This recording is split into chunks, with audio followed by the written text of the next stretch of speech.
За гуманизм буюу монголоор хүмүүнлэгийн энэ онол ямар утгатай онол вэ? Хаанаас гуманизм эхлэлтэй?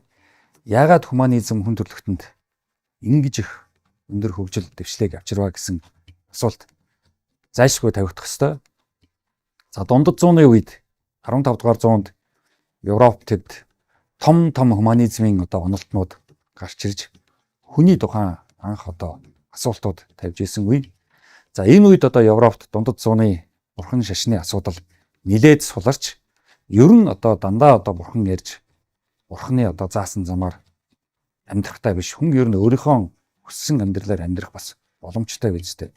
Заавал хүн сүсэг бишрэлтэй байх ёстой юу гэсэн ийм асуултуудыг бол дундад зууны Европын том гуманистын онолчид ярьж ингээд анх бидний ярих дуртай хүмүүнлэгийн онолын суур тавигдж байлаа. За гуманизмын цаад бас нэг зорилго бол хүнийг дүрслэх. Хуучин дандаа бурхан зурдаг байсан бол урлагийн хүмүүс зураачид хүн зурж эхэлсэн. За хүн зурж эхэлснээрээ хүн бол өөрийн мэдлэг боловсрол, өөрийн чадвар авьяастаа холгуулах боломжтой байна. Хуучин цаанаасаа бурханы заяасан заяа, хувь заяа, төөрөг зургаар амьдардаг байсан бол бие дааж бодож эхэлсэн. Энэ үеийг бол гуманизмын үе гэж хэлдэг. За гуманизмын энэ онол нөлөөлсөн нэг том үйл явдал бол та бүхэн мэдэж байгаа. Коперникус гэж физикч хүн одон орон судлаач хүний нээсэн нээлт байдаг. За энэ нээлт бол тухайн үед маш том оюуны өөрчлөлт авчирж байсан. Ямар нээлт вэ гэхээр хуучин дэлхий бол ертөнцийн төв гэсэн ийм ойлголттой. Сүм хэд бол ертөнцийн төв бол дэлхий шүү. Дэлхийг тойроод энэ нар сар бүгдээр тойроод эргэлдэж байгаа гэсэн ийм зурагт бол Коперникус өөрчлөлт хийсэн. Тэр ямар зураг байсан бэ гэхээр манай дэлхий бол байдаг нэг гариг юм байна.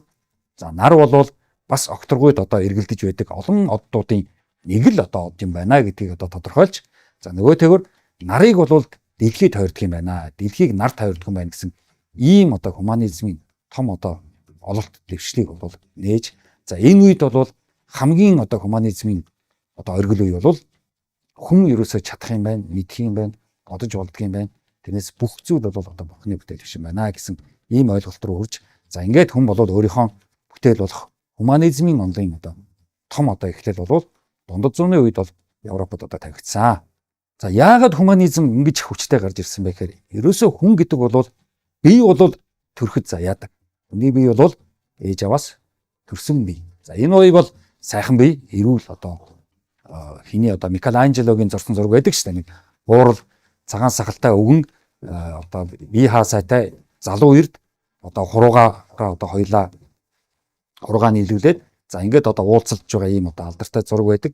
За энэ зургийн цаад агуулга юу вэ гэхээр хүнд ухаан хэрэгтэй. Ухаан бол төрөхөд бол заяахгүй. Хүний бие л заяа. За тийм учраас ухаан заяахын тулд хүн хөгжих ёстой, мэдлэг боловсралтай болох ёстой гэсэн ийм анхны ойлголт бас л гуманизмын үед тавигдчихсэн. За гуманизмын үед нэгэнт ухаан хөгжих ёстой гэснээр боловсролын цоошин ойлголт гарч ирсэн. Европод дундад зууны үед. За анхны 10 жилийн сургуулиуд байгуулагдчихсан. За энэ бурхан шашнаас тусдаа зөвхөн хүний мэдлэгт зориулсан ийм 10 жилийн сургуулиуд схоластик нэрээр байгуулагдчихлаа. За ихтэй сургуулиуд хуучин нэлээд бурханлаг шашинлаг байсан бол тэрнээс чөлөөлөгдөж хүний мэдлэг, хүний боловсролд хангасан ийм ихтэй сургуулиуд байгуулагдаж, за гуманизмын эд оргил үе бол 15-16 дугаар зуунд явж байсан. За гуманизмын буюу энэ хүмүүнлэгийн эхлэл дундад зуунд Европод явагдах үед бол Итали оронд байсан ерөнхийдөө грекийн философчд бол энэ ойлголтыг бас гаргаж ирсэн шүү. Шууд Европт ирээгүй. Европт ирэхдээ грекийн философоос ирж гуманизм цааш хөгжсөн шүү гэдгийг бид нараас энд бас ойлгох ёстой. За гол нь юу гэж хэлсэн бэхээр бурхан чухал биш, хүн чухал шүү л гэсэн ийм онол байлаа. За бурхан биш харин хүн өөрөө л анхдагч.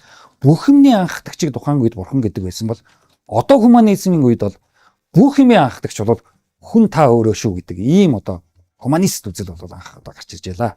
За энэ гуманизмын үеэс бол бидний бас ярих дуртай индивидуум буюу бие хүн, хувь хүн гэсэн асуудлууд гарч ирсэн. За яагаад гэвэл хуучин одоо ханаас яасан одоо хувь тавилан ярьдаг байсан бол одоо чи бие хүн. Одоо чи өөрийнхөө хувьцааг авч юм. За чамд ямар ч одоо цаанаасаа зурсан зураг байхгүй шүү.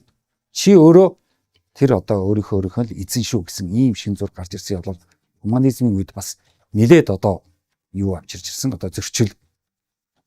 За энэ зөрчил юундаа байсан бэ гэхээр одоо би ганцаараа байна гэдэг бол тухайн үед бас нэлээд олон хүнд бол айдас төрүүлж байсан. За яагаад гэвэл хуучин одоо Бурхны номыг уншаад сүм хэд очоод хувьцаагаа залгуулад хэлүүлцдэг байсан бол одоо би өөрийгөө авчихвна хинч надад хэлэхгүй нэ шүү дээ. Хинээс ч би одоо заалахгүй нэ шүү дээ гэдэг бол бас тухайн үедээ бол бас тэр одоо гуманизмын одоо онлын үед бол нэлээд одоо зөрчилтэй уулзж байсан.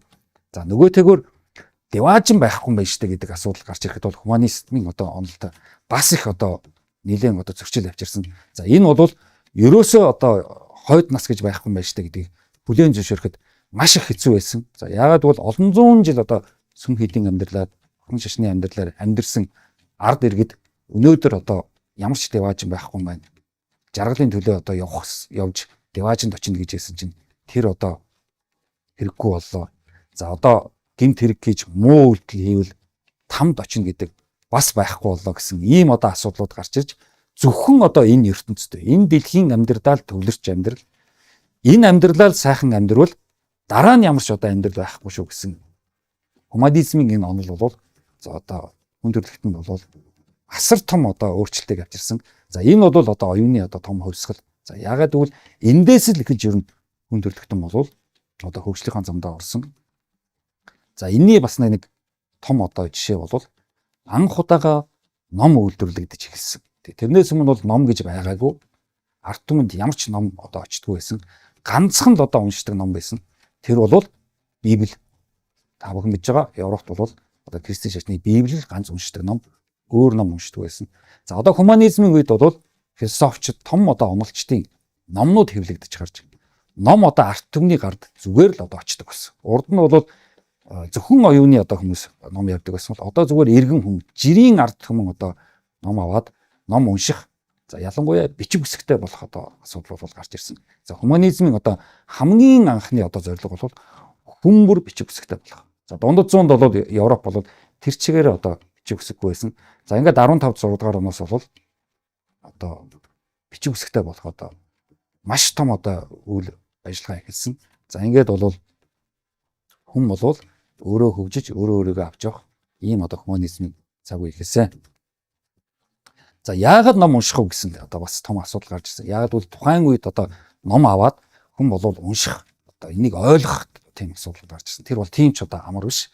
За ном уншсанаар ер нь оюуны одоо хөгжил явагдана гэдгийг бол тухайн үедээ хэлж байсан. Яагаад гэвэл хүн ерөөсөө ухаан нь нэгэнт одоо төрөхөд заягддаггүй учраас ном уншиж мэдлэг боловсралтай болж ухаан нь хөгжөд одоо оюунлаг болох хэрэгтэй. За бид нар бол ерөнхийдөө оюун ухаан гэдэг бол бэлэн одоо өгөгдсөн гэж ойлгодог. За тийм бол биш.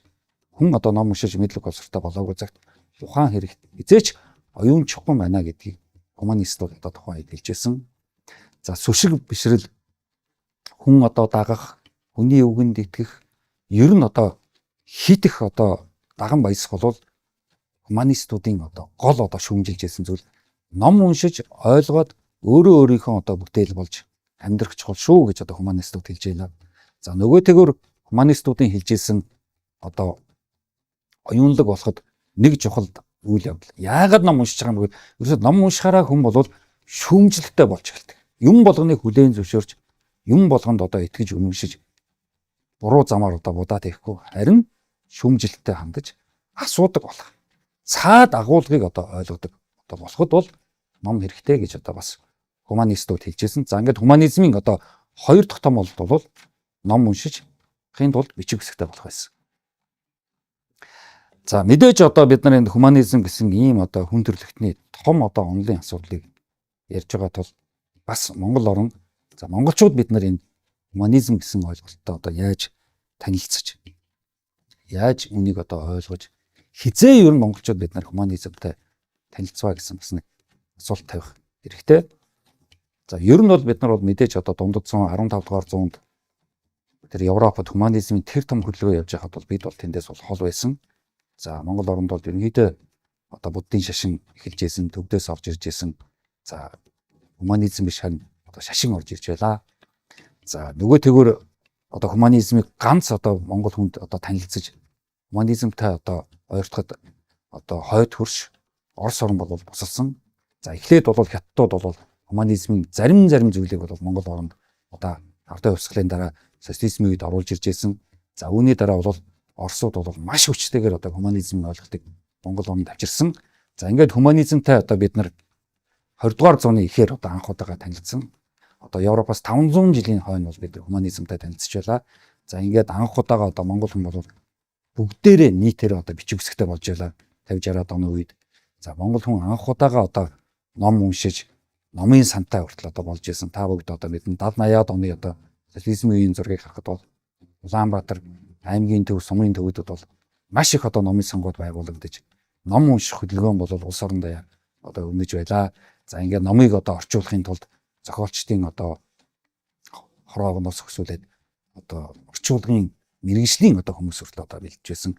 За ингээд Монгол оронд гуманизм яг дөнгөж одоо Орос орноор дамжиж ирснээрээ бид нар бол Улаанбаатар одоо ялангуяа нийслэл одоо болж одоо анх удаага нийгэмд нийлж одоо ажиллаж амьдрах хин хэнийгээ одоо гуманизмын тэр хүндлэх ёсоор хүндэлж хин хэнийгээ одоо хайрлаж нийгэмчилсэн гэдэг юм амьдрал эхэлж байлаа. За гуманизмын нэг цаад нэг одоо зорилго бол ер нь хүн болвол танихгүй хүнтэй яг таньдаг хүнтэй харьцаж байгаа мэрт харьцаж хамтран ажиллаж амьдрах чухал шүү гэсэн ойлголт байдаг.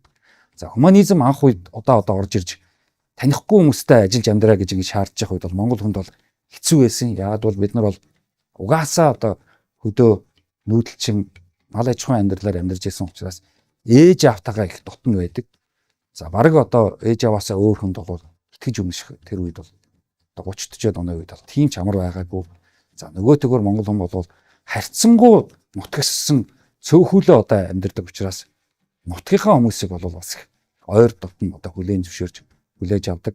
За ингээд одоо бидний одоо бас мэдэх Улаанбаатар хотод орж ирээд нийгэмд орж ирээд нийгэмшиж чадахгүй нийгмийн амьдрал одоо орж ирэхдээ муу бас нутгийнхаа хүнийг хайж одоо нутгшдаг аймаграхдаг одоо жалга давны үзэл гаргадаг маань бол бид одоо нөгөө гуманизмаас одоо олигтой суралцаж чадаагүй гуманизмыг бүрэн гүйцэд одоо бүтээж чадаагүй гэх нэг онцлог.